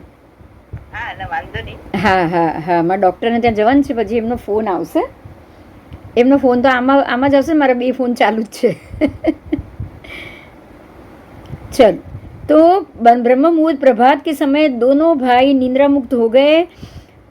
अब छोटे भाई विजय को बड़े भाई ने सारी बात बता दी, क्योंकि दोनों भाई समकिती है, दोनों भाई बिल्कुल वात्सल्य से भरे हुए हैं। तो यहाँ कोई भी दोनों भाई में कोई मन मुटाव नहीं होगा। नॉर्मली 2 भाइयों में ये होता है कि नहीं, दुश्मनावट होती है, एक दूसरे से छुपाएंगे, ये कौन करेगा? आप समझ में आ रहा है? ऐसी हरकत, हाँ, ऐसी हरकत रागी द्वेषी ही कर सकता है। सम्यक दर्शनी में ये हरकत ही नहीं आएगी। सम्यक दर्शनी में एक दूसरे के प्रति प्रेम, वात्सल्य भाव ही आएगा। तो ये तो 2 भाई है, तो 2 सहेली में भी ऐसा होना चाहिए कि नहीं, बताओ? 2 अन्य व्यक्ति के बीच में भी ऐसा संबंध होना चाहिए।